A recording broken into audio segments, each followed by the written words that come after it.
सागरे तारिणाय तुभ्यं नमोस्तु भवे दुःखे निवारिणाय अध्यात्मे मूर्ति गुरुदेव नमोस्तु तोभ्यम् आचार्य वर्धे सुविशुद्ध नमोस्तु तोभ्यम् आचार्य वर्धे सुविशुद्ध नमोस्तु तोभ्यम् आचार्य वर्धे सुविशुद्ध नमोस्तु तोभ्यम् नमो अरिहन्ताणं नमो सिद्धारं नमो आयर्याणं नमो अज्जायाणं नमो लोये सौभिसाहुणम्। अनंत अनंत सिद्ध परमेष्टि भगवान की, शासन नायक श्री वर्धमान स्वामी की, दादा गुरुवरा वात्स रत्नाकर आचार्य भगवान विमल सागर जी गुरुदेव की, मम गुरुवर अध्यात्म योगी चर्या श्रोमणी आस्था के देवता आचार्य भगवान विशुद्ध सागर जी गुरुदेव की, द्वादशांग जिनवाणी माता की, मुनि श्री प्रणोत सागर जी गुरुदेव की। आज हम सभी का महापुण्य का उदय हुआ है। हम सभी इस युग के महान अध्यात्म के राजहंस चर्या शिरोमणि आचार्य भगवान विशुद्ध सागर जी महाराज के आशीर्वाद से यहाँ बैठे हुए हैं।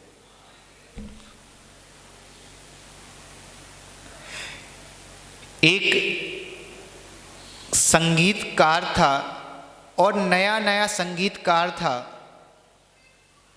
और एक दिन उसको एक कार्यक्रम मिल गया। नया नया संगीतकार था और उसको कार्यक्रम जब मिल गया तो वह बड़ा खुश हुआ कि आज मुझे इतनी बड़ी सभा में पहली बार एक कार्यक्रम करने का अवसर मिला। निर्मल भाई जैसे ही उसने तैयारी करके जो गया था ना, उस तैयारी के अनुसार उसने जैसे ही पहला भजन गाया और पब्लिक में से आवाज आई, वंस मोर। क्या आवाज आई? सबका मौन है। क्या आवाज आई? दोबारा उसने जैसे ही वो भजन गाया फिर आवाज आई, वंस मोर। क्या आवाज आई? तीसरी बार फिर उसने वही भजन गाया, फिर आवाज आई। अब तो वो उसका दिमाग खराब कि भाई जब वह बोलता है कि एक बार, दो बार, तीन बार, चार बार, पांच बार, हमेशा पीछे से जैसे ही भजन खत्म हो और आवाज आए, क्या आवाज है? क्या आवाज? Once more, once more, once more. एक बार नहीं, दो बार नहीं, तीन बार, 7 बार हो गया। उससे रहा नहीं गया। उसने कहा जब तुम्हें हमारा एक भजन इतना अच्छा लगा, मैं तो कई भजन तैयार करके आया, और गाने का मौका तो दो। फिर पब्लिक से पता क्या आवाज आई? किसने कहा अच्छा लगा? किसने कहा अच्छा लगा? हम तो इसलिए बोल रहे, जब तक तू सही नहीं गाएगा जब तक हम बोलेंगे।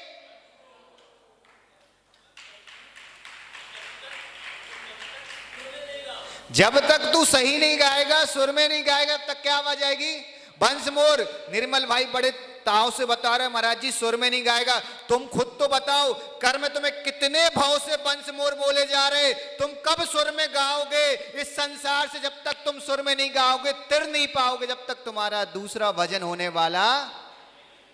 तुम्हें क्या लग रहा उसको वंस मोर बोला जा रहा है? खुद को बोलो वंस मोर। वही 4 गतियों में तुम रिपीट रिपीट रिपीट बार बार अनादिकाल से घूमते आ रहे हो। कभी तुम्हें लगा कि तुम्हारे कर्म तुम्हें बोल रहे? तुम्हें कर्म बार बार बोल रहे वंस मोर। वही मनुष्य, वही त्रियंश, वही देव, वही नारकी। तुम्हें क्या लग रहा है? कभी तुम्हें महसूस हुआ कि तुम्हें भी पीछे से कोई बोल रहा है वंस मोर? और जब कोई वंस मोर बोलता है, मैं बड़ा अच्छा लगता है, वो तुम्हारी तारीफ कर रहा है कि क्या लग रहा है तुम्हें? बार बार आवाज आ रही है वंश मोर तुम्हारे कर्मों की।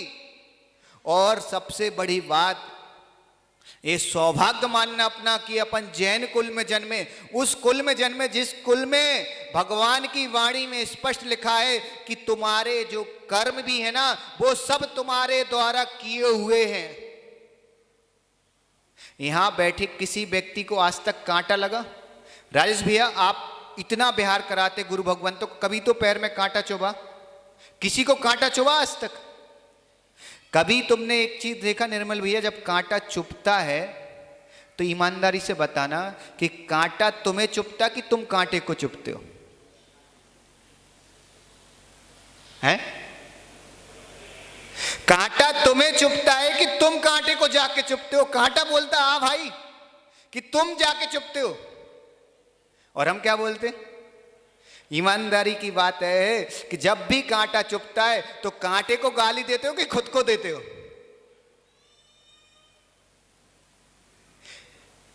जैन दर्शन की एक महत्वपूर्ण बात है कि शरीर को सुख अच्छा लगता है, शरीर को सुख अच्छा लगता है, और आत्मा को आनंद अच्छा लगता है, और मन को दुख अच्छा लगता है। शरीर को सुख अच्छा लगता है, आत्मा को आनंद अच्छा लगता है, और मन को दुख अच्छा लगता है। ये बात हमेशा दिमाग में रखना, और ये बात केवल कहने की सामर्थ्य जैन आचार्यों में ही है।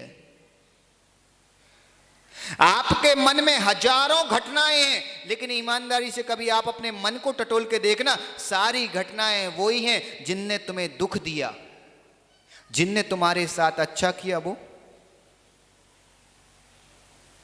तुम्हें क्या लगता है? कांटा तुम्हें नहीं चुभता है, तुम कांटे को जाके चुभते हो। लेकिन हम जीवन भर बोलते आते कि कांटे हमें चुभ गया, कांटा हमें चुभ गया। कर्म तुम्हें नहीं सताते, तुम कर्मों को बुलाते हो, तुम कर्मों के पास जाते हो, इसलिए कर्म तुम्हें चुभते हैं। लेकिन तुम क्या बोलते? कर्म के उदय से भगवान ऐसा हो गया। तो भाई कर्म क्या कोई मंदिर की घंटी है कि तुम जाके बजा दो? हैं? तुम खुद उनको बुलाते हो, तुम खुद देख के नहीं चलते, इसलिए कांटा तुम्हें चुभ रहा है। और तुम जीवन भर कांटे को गाली देते हैं। अगर गाली देने की सामर्थ्य तो खुद को दो ना, कांटे को क्यों देखते हो? देख के तुम नहीं चले, देख के क्रियाएं तुम नहीं करते हो, इसलिए तुम्हें कर्म चुभते हैं। और तुम हमेशा जीवन भर बोलते आए कि कांटा चुभ गया। एक बात हमेशा याद रखना, कांटे से अगर तुम्हें चुभने से बचना है तो देख के तुम्हें चलना पड़ेगा, कांटा देखकर। क्योंकि वो चलता ही नहीं है तो देख के क्या चलेगा? जो चलता होगा वो तो देख के चल सकता है, लेकिन जो चलता ही नहीं वो क्या देख के चलेगा? कर्म कभी भी तुम्हारे पास नहीं आते, तुम स्वयं कर्मों के पास जाते हो। एक पल के लिए, केवल एक पल के लिए विचार करो कि जहां जहां, केवल जहां जहां हम गुस्सा, केवल गुस्सा ही करते ना, केवल जहां जहां हम गुस्सा करते ना, वहां वहां हमें हमेशा गुस्सा करने की जरूरत होती है क्या?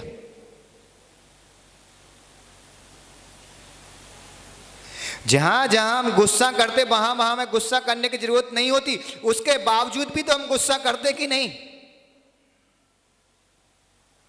हमें जरूरत नहीं है फिर भी हम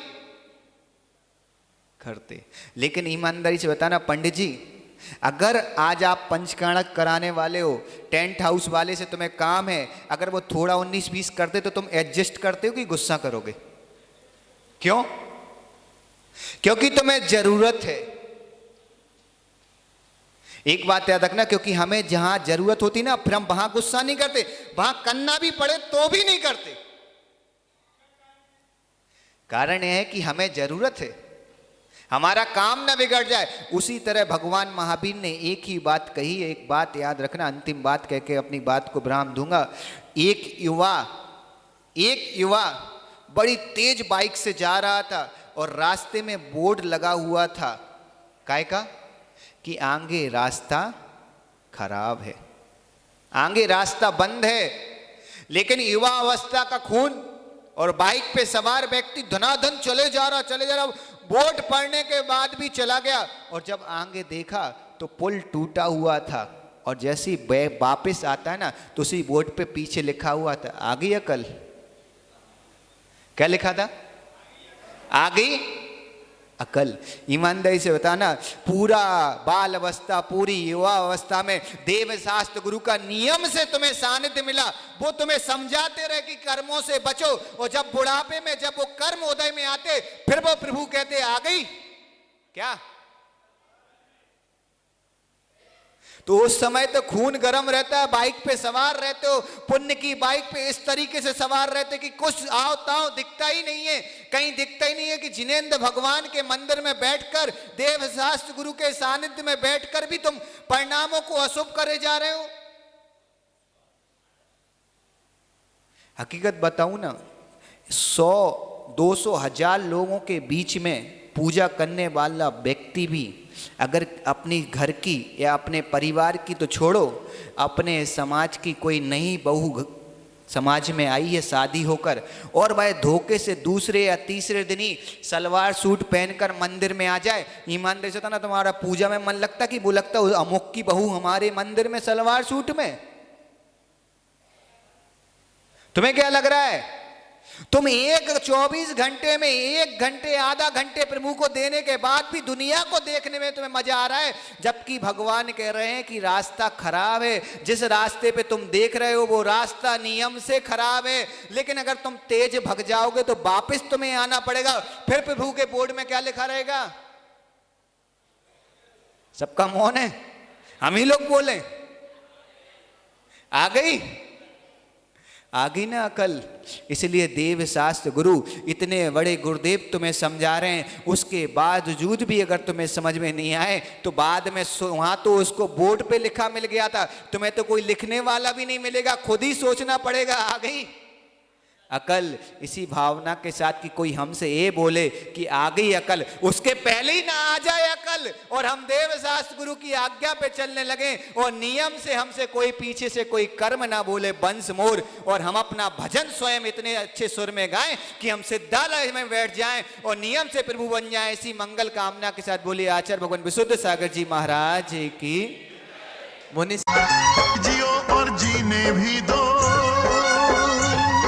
अहिंसा परमो धर्म।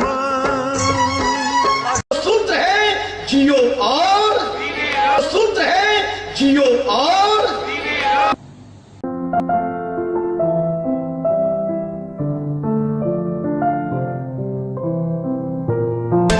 जैन हलचल देखते रहें, रोजाना आपके मोबाइल पे भी आएगा जैन हलचल।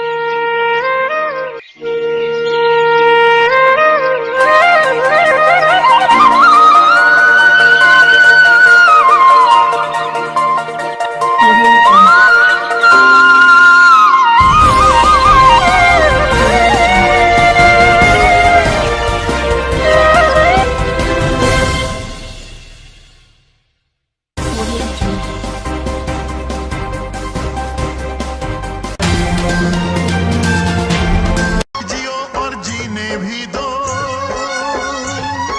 अहिंसा परमो धर्म।